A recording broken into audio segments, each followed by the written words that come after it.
I'm BL Ochman, and I have the great pleasure of being here today with Dr. J.T. Kostman, who is one of the leading experts on the planet in applied artificial intelligence technology and practice. You're using AI every day, whether it's in your nav system or in Siri or Alexa or the recommendations you're getting when you're shopping on Amazon or watching a movie on Netflix.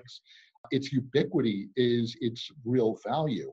And if we're successful, increasingly, you won't be aware of it. And I don't mean that surreptitiously. I mean, it will be one of those things that simply serves you and serves your needs. Seamlessly.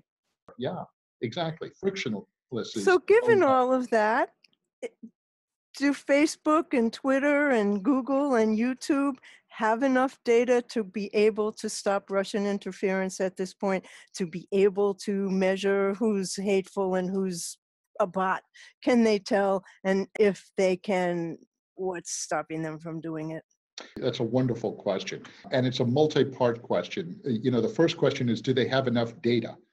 Enough data is not a problem. By 2020, we will have 40 zettabytes of data available to researchers. Just to put that in context, if you took every grain of sand on planet Earth, multiplied it by 75, that's 40 zettabytes. So we've got plenty. Good Lord, that's crazy. Facebook has got a lot of that data and a lot of it accessible to them. What you're really talking about is will. You have to ask yourself, if Facebook is able to, with few impressions, with few inputs, recommend a product, service, or even proffer an advertisement to you that perfectly suits your needs. And so then it's a matter of making decisions. You would probably ads for cosmetics that probably I wouldn't get, or for handbags or shoes that hopefully I'm not getting the same ads.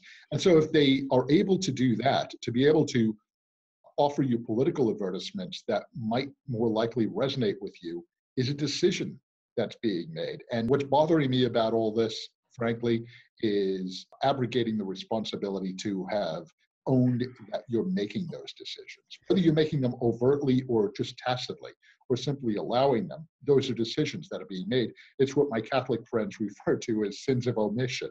Right? Well, it does seem that way. I mean, it absolutely seems that Mark Zuckerberg really doesn't want to take hold of what he's got. Twitter and Google and YouTube are not too far behind, and they're not taking control of what they've got situations. So if I hear you correctly, you're saying if they wanted to, they could. Of course, they absolutely could. It's in direct conflict with their profit motive. I have a great deal of respect for Facebook and Twitter and some of the things they've done. But at the end of the day, and I hate to deride them, but these are parasitic providers.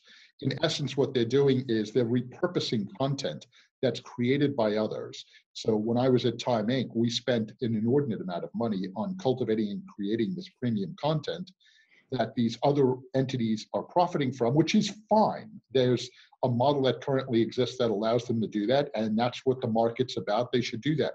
But you don't get to abrogate your responsibility in doing that. At Time Inc., if I put in ads that were paid for by the KGB, the FSB, I would have been held to task. And not just my role as the chief data officer, but sitting on the XCOM for Time Inc., we would have been held accountable and should have been.